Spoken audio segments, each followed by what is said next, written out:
let's look at the 7th inning when you guys clinched versus Philly. So 1 out, guy on first again. Schwarber obviously is a great hitter and can do a lot of damage. And so I think at this point I had seen him quite a few times in the season, and I was trying to just, keep him off balance as much as possible. But yeah, if I could get him to kind of swing over the top of something and beat it into the ground, that would be ideal. And definitely wanted to keep the runner where he was at with the guys that were coming up. And so trying to get out of this was big. Hey, welcome to Meet at the Apple. I'm Vito Calisi. That's Jonathan Barron. We're meeting at the Apple with David Peterson. And David, we've had you on the show before. I'm a nice guy, so I'm going to give you a chance to redo, because you said Derek Jeter as your favorite player growing up, and people are up in arms about it. I don't know what to say. I mean, that was my favorite player growing up. I guess to calm people down, I loved Griffey too. So if they want to think of that, then. You could have written Griffey. I actually was speaking with Will Carafello after, and I asked him if he maybe told you, hey, maybe change this before we put the photo up. I saw it, and I was just like, I will be honest. You know what? I like an honest man, and that's exactly what you're doing. You're being you, and that's what it's all about. And you last year, you were a breakout star for this team. You had a great year. You joined the rotation in May, and I don't think it's any coincidence that things really started to take off for this team when you returned from your injury. And if you think about where you were this time last year, recovering from the hip surgery, to where you are today, how much more comfortable are you knowing that you are a solid part of this team moving forward? Yeah, I think it was a good run last year. And yeah, we had a first couple 2 months that they're tough, and but yeah, I came back and felt like I was able to kind of find the groove and see where the team was at. And then we got Alvy back, and we got Iglesias up there, and we just, we kind of had some guys leave and had some new guys come in and inject some fresh energy, and I think it did a lot for the team. And you made a lot of big starts down the stretch. We interviewed you right before you guys went out to LA for the NLCS, but I don't think we talked about this. What are some of the key moments, the key starts that stick out to you in your mind? We have a couple, want to see if they match up with what you have to say. Yeah, I think one of the biggest ones was the last regular season game in Milwaukee before we went back to Atlanta to play those games. And yeah, that was a good one. Obviously winning Game 5 and being able to go back and have a chance to continue the series in LA. Grateful to get that start and start that game when we had our backs against the wall. I think the performance in Arizona, getaway day, when you got, I think it was Kevin Newman and bouncing that double play. That, for us, that was a big one. Jose comes up with a big hit in the 9th inning. That was a great moment, too. Yeah, no, that was good. I think we had some close games in that series, and we wanted to get out of there with the last one. And, yeah, it's the double play was huge to wrap that one up. So we had a double play of David Peterson double play issues. So that's like a triple double play right there. Triple-double. And we're going to show it to you on the monitor, and we actually just want you to watch and walk us through these two plays. So the first one we're going to bring up is clinching in Milwaukee. All right, 1 out, guy on first. Knew this guy was fast. So I knew he had a propensity I could get him on the ground, but he's shot a lot of balls through the hole. He had a really good series, both series against us. But obviously with 1 out, I'm trying to get something on the ground, weak contact, and was able to make a pitch. And it was interesting when he hit it, I didn't know if it was going to drop or if Lindor was going to catch it.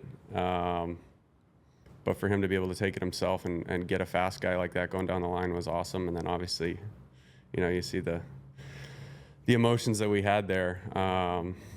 Felt like it kind of came full circle for us there, because we had clinched a playoff spot in Milwaukee the same night as Scherzer's 200th win, and then we did like a toast. We didn't get to pop bottles, and that didn't sit great with a bunch of us. And I think it was to be able to clinch moving forward in that clubhouse and be able to celebrate after the wait of the 2 years was awesome. And now that we've had a whole offseason to digest this moment, Pete is back in the fold.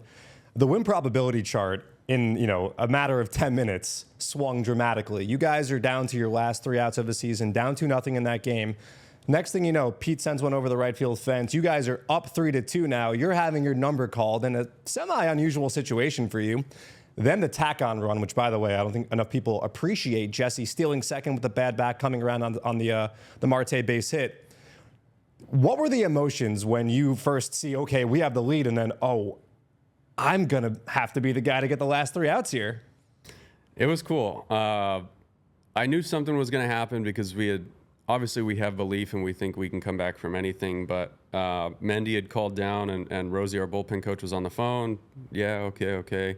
Hangs it up, and he looked at me and he just said, "You got the 9th." It wasn't like if we tie, if we go ahead. He literally just looked at me and said, "You got the 9th." And I was like, all right, something's about to happen. And then with the way the bullpen is in Milwaukee, kind of on the right side, we had a really good angle at the home run. And it was like when Pete hit it, I just was hoping that it had enough to carry over. And we went nuts in the bullpen. And then Rack likes to say that he was the calming presence and tried to get everyone to dial it back in. But so then it was just, get these last 3 outs. And I knew the situation. I knew it was a save situation to end the game, whatnot. But it was funny.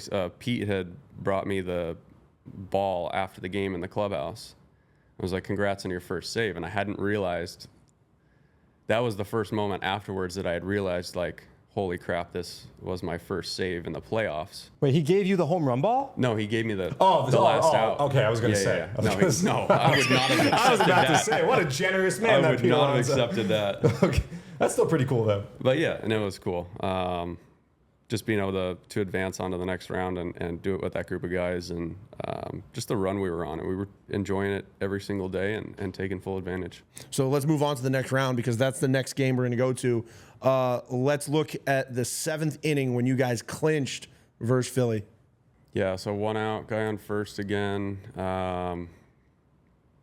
Schwarber obviously is a great hitter and can do a lot of damage, and so I think at this point I had seen him quite a few times in the season, and I was trying to just keep him off balance as much as possible. But yeah, if I could get him to kind of swing over the top of something and beat it into the ground, that would be ideal. And definitely wanted to keep the runner where he was at with the guys that were coming up, and so trying to get out of this was big.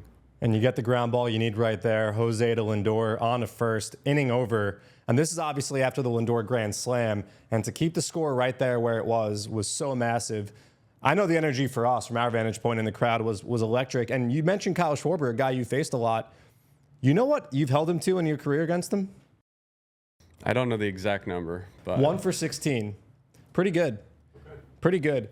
You and Edwin both. You and Edwin both. There's another guy that you've done pretty well against in your career, and now he's a teammate of yours. His name is Juan Soto. You faced him 19 times. You've allowed just 2 hits against Juan Soto. And as a guy who has faced him a lot of familiarity, what can you, from your vantage point on the mound, tell us about how challenging it is from a pitcher's perspective to face Juan Soto? Yeah, it's a battle every time. Like, even though the numbers are what they are, it doesn't necessarily feel like that because he makes you work. His plate discipline is outstanding. Obviously, can put the bat on the ball the way he does and has the power that he does. But yeah, just his knowledge of the zone and you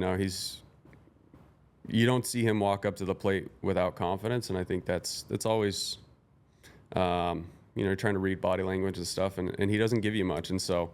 It was always a battle facing him, obviously with him being in the division quite a bit and being in the National League, faced him a good amount. But, I'm definitely glad to have him on my side now. I'm sure. And another brand new Met is AJ Minter, and he's somebody who's coming back from a hip surgery. You yourself came back from a hip surgery. Have you guys gotten a chance to connect here at spring training and just what the recovery was like for you and giving him some advice? Yeah, we've talked a little bit. The training staff had kind of made it aware to me that he had the same thing I did, and he was a little ahead of where I came in spring training. But they kind of just told me what was going on and talked to him a little bit and just told him, if you have any questions, if something, you're feeling something or whatever, like, I'm all here and can help in any way that I can. And I just tried to reiterate to him, too, how how great of a job our training staff does and how they led me along in that rehab and obviously got me to be able to come back and be healthy and productive. Cool. Well, David, thanks for joining us. We always like talking to you, man. And you can follow this podcast, Apple, Spotify, wherever you get your podcast. I'm on Twitter at Vito F. Khaleesi, John at JMB9191. Get this podcast, Apple, Spotify, YouTube, the Mets YouTube. Subscribe. Give us those 5 stars. See you guys next time at the Apple.